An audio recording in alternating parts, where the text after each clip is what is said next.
Hello from TE Live. Today is an English broadcast and we'll be talking about job opportunities in Ireland. And we'll be focusing especially on construction sector work, and we'll be also talking about European Job Days, which is coming up soon in Ireland. Stay tuned as the live broadcast begins right away.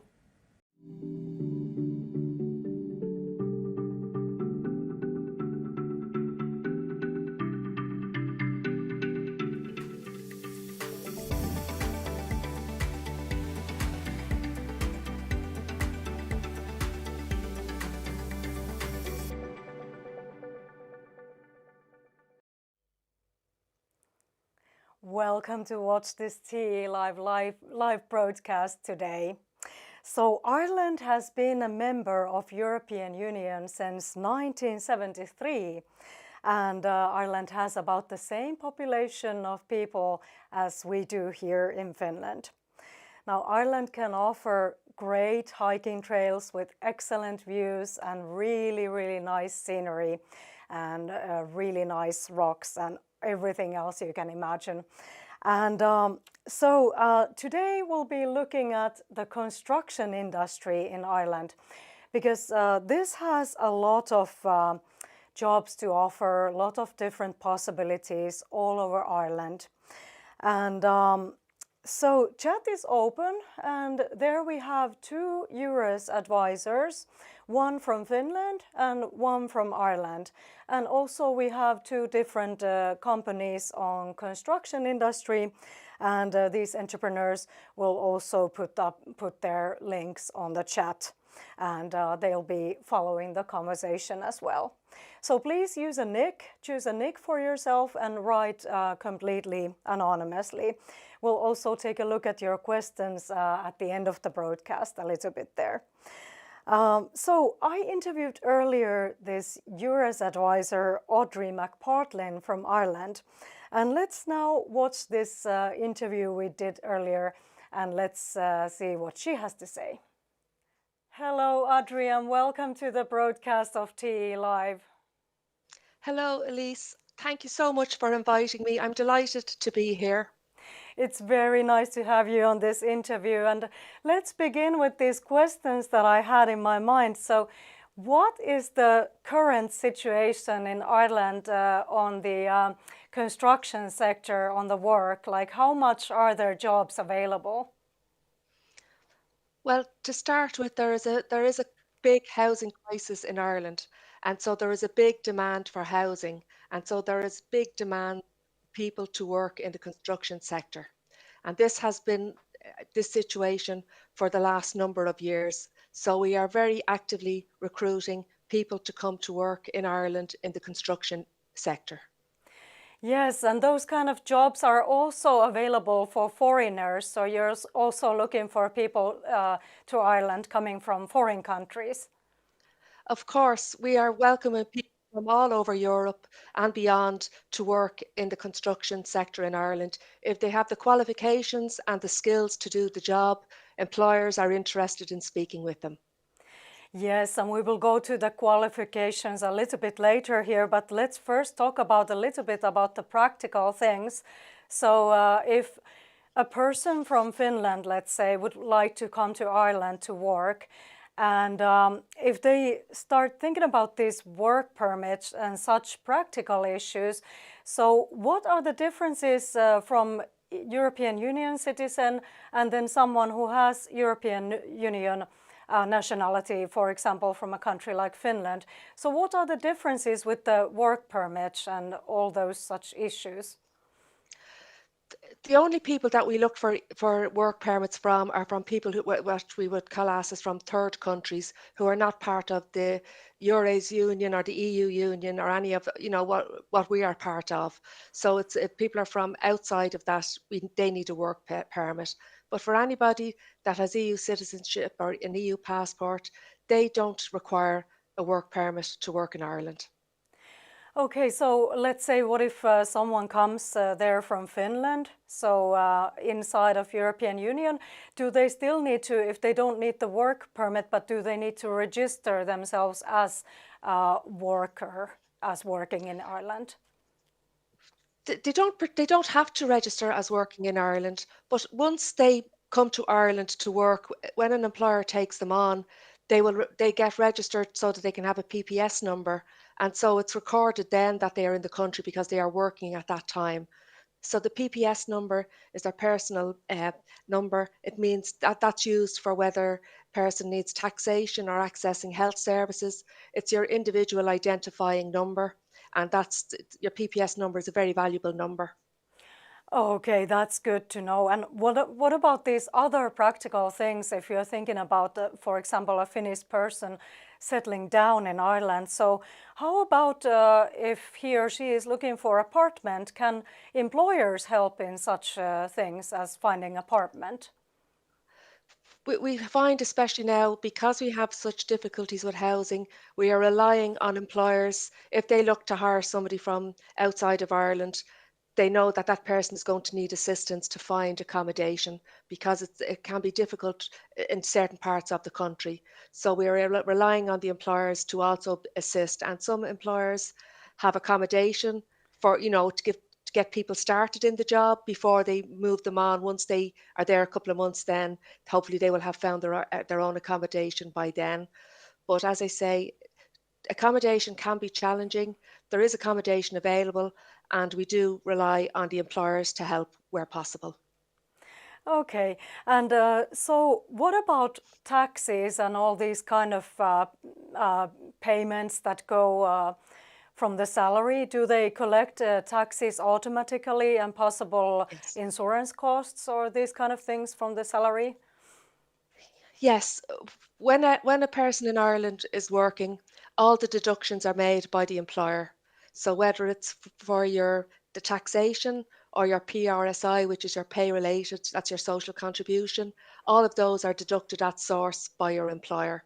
So once your employer takes you on, he registers you with the revenue commissioners, and you get your tax-free cert then from the revenue commissioners, and a copy of that goes to the employer also, so they know what rate of tax that person should be paying. So it's all done automatically. The, the person doesn't really have to do anything. It's done between the employer and the revenue commissioners to get that person started. Okay, and does a person need Irish bank account while working there? Well, we find that a lot of people have Revolut, or they're using their Revolut accounts. There's lots of different accounts that can be used. It would be up to the person to decide if they want to use an Irish bank account. Like some employers are prepared to pay into foreign banks. Yes, okay. And then how about healthcare there? For example, do the employers, is it obligatory for the employers to take an insurance for their workers? So in case of an accident at work or some kind of other health issue, how is the healthcare provided for them? It's not obligatory for employers to provide health insurance because there is health insurance available to everybody in the country, as in public health insurance. So everybody who is in the country, if they have an accident, they can go to hospital straight away. There is no charges for that. It's also possible that some employers have private health schemes where people would have to the employer would pay a contribution and the individual would also pay a contribution, but that would be for private healthcare, maybe to have private rooms in hospitals and things like that. But generally speaking, it's very easy to access hospital. If anybody has an accident, they go to the accident and emergency in the hospital, and they are seen to, so they are looked after in that way. And we also recommend to anybody coming to Ireland, if they have their insurance card from their own country, they can bring that with them also, the European insurance card. Okay, that's good to remember.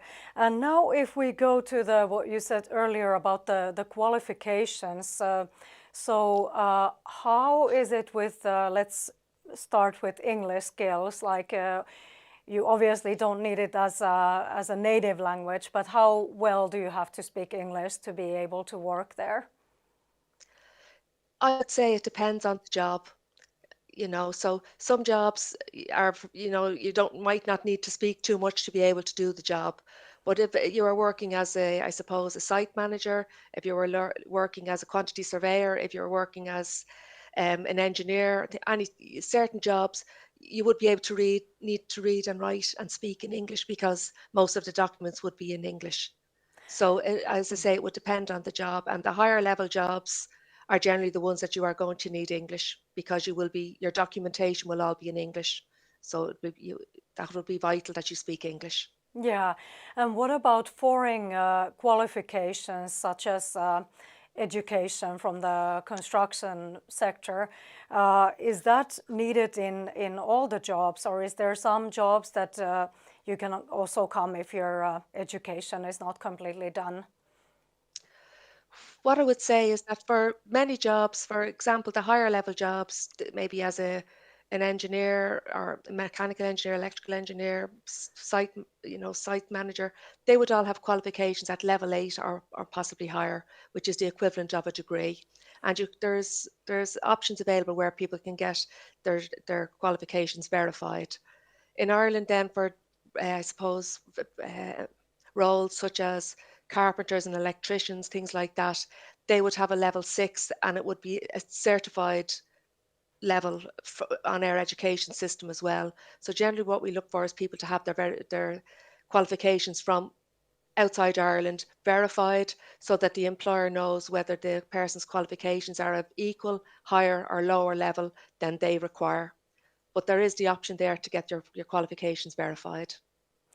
Okay, yeah. And is that a complicated thing to do to get it verified? No, you go through NARIC and we can always send people, if anybody wishes to come to Ireland and they want to clarify their qualifications, we would provide them with the links with the organisations who will do the verification for them. And it's Okay. a free service from the government. Yes, that's good to know. So one more last question to you, Audrey. There is a European Job Day coming up soon in Ireland. So are you expecting many companies to participate in that? Well, we are, because like many countries, we have very good full employment, and so we are always looking for more people to come to Ireland because there's lots of vital jobs that need to be done.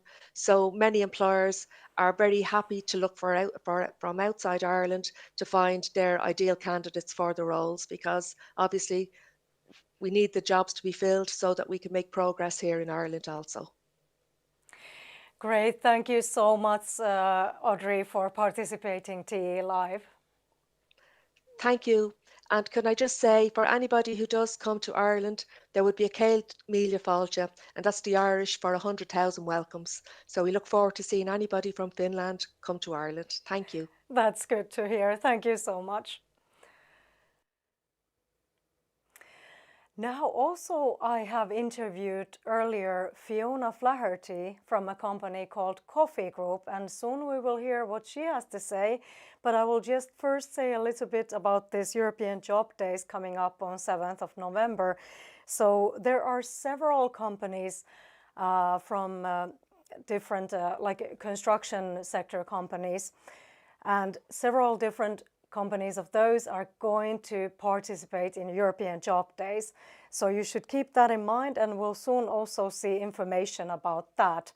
And now two companies, MMD Company and Amanda Lennox from there, and Michael Gilmore from JJ Radican Company are also on the chat. So feel free to follow the conversation on the chat, and they will also be putting their own links. But now we will check out the interview of Fiona Flaherty. Hello, Fiona, and welcome to the broadcast. Oh, thank you very much for having me. So you work in the Coffee Group company. Can you tell a little bit about this company? Yeah, sure. So my name is Fiona Flaherty. I'm a HR generalist here at Coffee Group. Coffee is a family-owned business, which 50 years in existence this year, which is a fantastic achievement. We are specialists in water infrastructure and civil engineering, and we build infrastructure such as water treatment plants, wastewater plants, reservoirs, pipelines, roads, rails, bridges, and we have done throughout the Ireland and the UK. Okay, that's interesting. And what kind of jobs can you offer to Finnish people and those other foreigners possibly departing from Finland? Yeah, sure. So we have a wide range of jobs available at the moment. So not only do we build these jobs, this infrastructure, but we also design in-house. So within the design team, we have mechanical engineers, electrical engineers, process, people in the BIM team, the CAD team. So we need all these groups of people to design the jobs before the site teams build them. And then so we also have operations and maintenance group that look after the plants after the jobs are built. So at the moment, we're looking for engineers across process engineers, electrical engineers, and civil estimators also. Okay, and do they need to be fully educated, or like is it enough if they have some education from construction industry? For these professional roles, we would recommend they'd have to have a bachelor degree within the certain disciplines, and also experience within the water sector would be desirable. Okay, and what kind of contracts can you offer? Are we talking about long term or short term or seasonal work, or how is it? Sure. So generally for these type of positions, we'd offer a long-term contract, a permanent full-time contract for these employees that were relocating from overseas. Okay, is it also possible to come for a season, like for example, to work one winter or one summer? Sure. We every year we take on a number of students and internships and that type of stuff. So if there was a person maybe that was interested in a short-term duration like that, that wanted to gain exposure working within the company and to experience what life was like in Ireland, and that is potentially something we could look at also. Okay, that's great. And what kind of working hours do your workers do? Do they work on night shifts and evening shifts as well? So generally, we would operate on a day shift basis. For those based in the office, they would typically work Monday to Thursday, 8:30 to 5:30 p.m. and a 5 p.m. finish on a Friday. And then those on site, they may start earlier or finish later. In Ireland, we have very long summer days and very short winters, so, or short evenings, should I say. So depending on the work, if it's outside, they will try and fit into in as much work as into daylight as they can.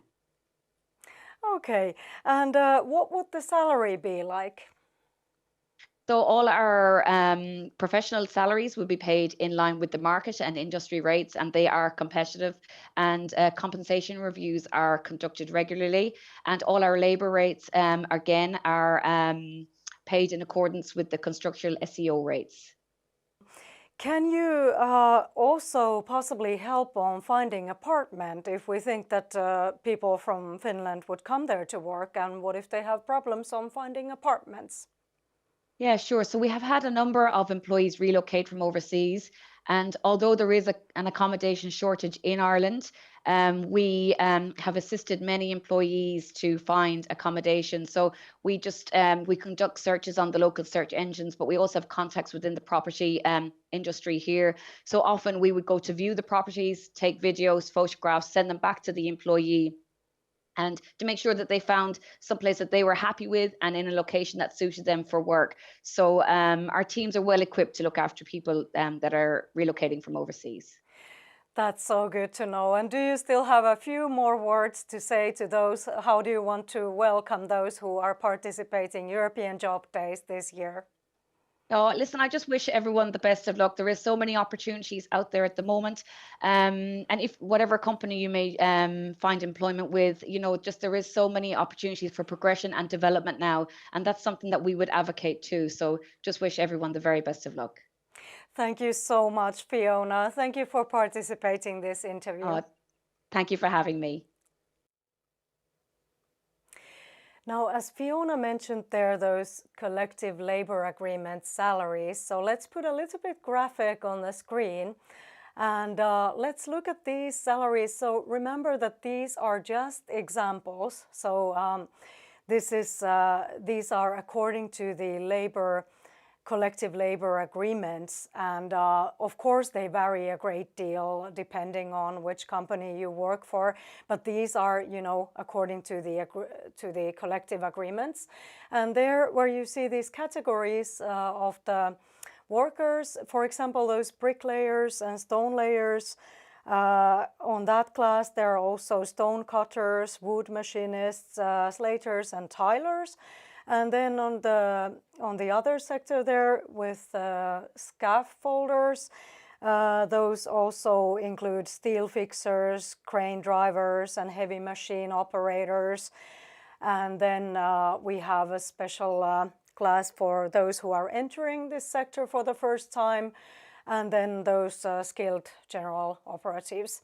So those are examples, so you get a little bit idea about the salaries.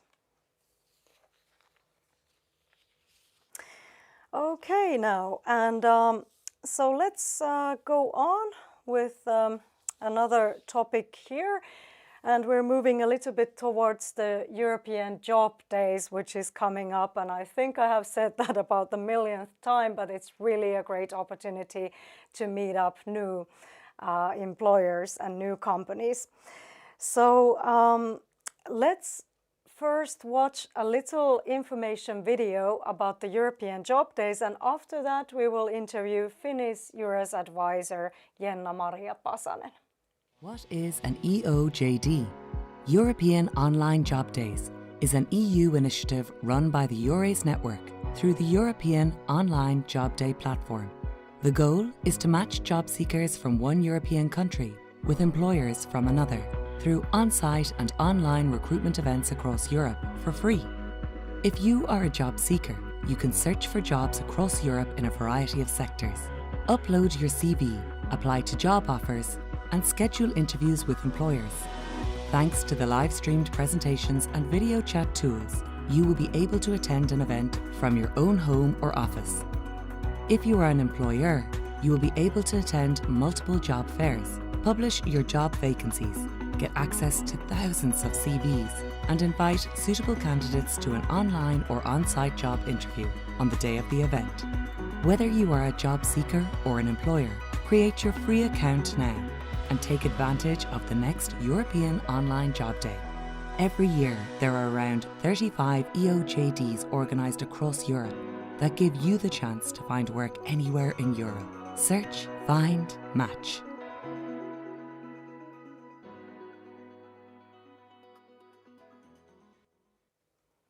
Now remember that you can join European Job Days for free. And so here we have Jenna-Maria Pasanen. Welcome to the broadcast. Thank you. And okay, so if we look at these things that one might think, you know, departing from Finland, and if people get interested in these jobs in Ireland, so how can, what if one needs like advices or some kind of help on seeking these jobs from Ireland? EURES can provide guidance and information, and currently the job seekers can contact EURES Finland via email and ask anything related to mobility and seeking employment inside of the EU. The email address is eures@te/toimisto.fa, and my colleague could write it down to the chat if it's not there already. But yes, via the email, we can help our clients and provide information about different aspects of moving abroad to work. And also our website, EURES portal, is a good place to seek information. Through the portal, it is possible to find contact information of the EURES advisors around the EU EEA too. So for example, if you would like to reach our Irish colleagues and ask straight from them about working there, it is as well possible. Okay, and does these kind of advices or help from the EURES cost anything for the job seekers? No, the services are completely free for the job seekers. Okay, that's good to know. And what does one need to remember while departing from Finland? Actually, on the Finnish job market page, Työmarkkinatori, there is a great checklist for people moving away from Finland. You can find it under the page for personal customers and internationality, and I suppose my colleague has put the link to that page as well to the chat. And the most but the most important thing is to remember to notify the Finnish authorities about that you're moving away. And for example, if you are a job seeker in the T office, you should inform them that you have found a job and you are moving abroad and that you want to end the customership here in Finland. Also, you should notify Kela, the tax office, and remember to submit your change of address to Posti and the Digital and Population Data Services Agency. So those things are good to remember here in Finland.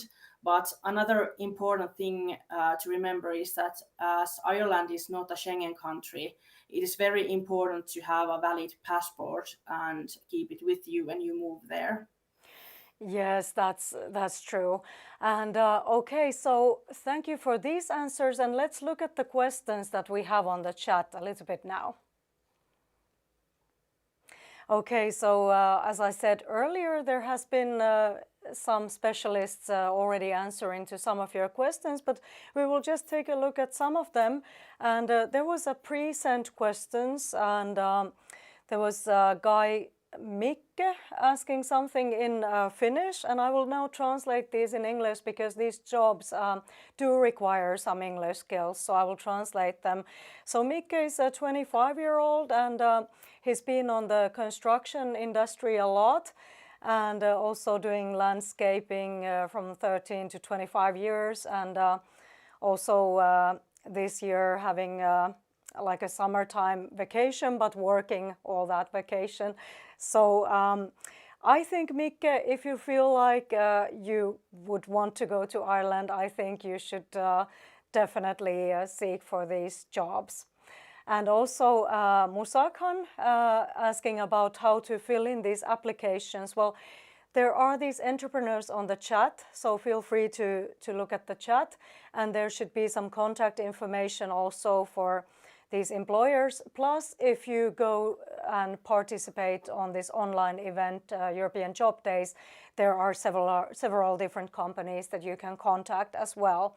And I wish you all the best for that.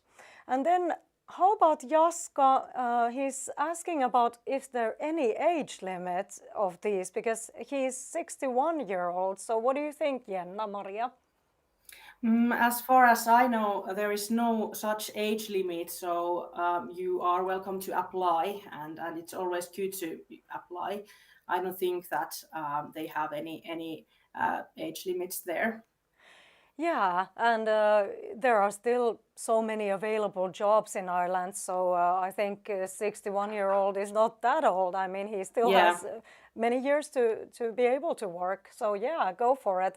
And then Vladimir has been asking, can he find a job even that he doesn't speak English?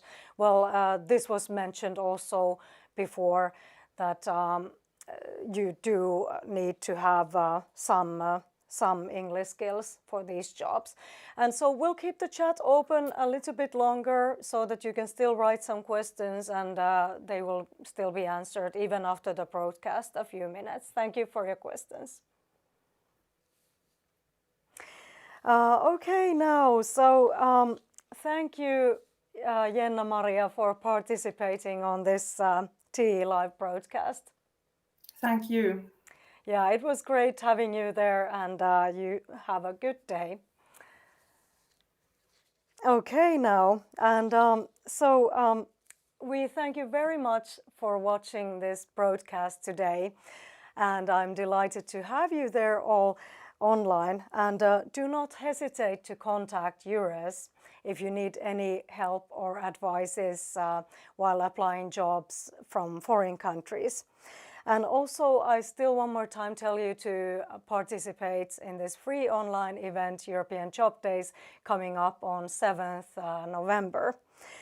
And you'll find a link to the European Job Days on the chat, and also you can give feedback of this broadcast on the chat as well. We'll put a link to that too. And so tomorrow we will have next broadcast at 1 p.m. Finnish time and in Finnish. And this will be about Rastor-Instituutti, which organizes adult education. So it was good to have you online today, and have a really good rest of the day.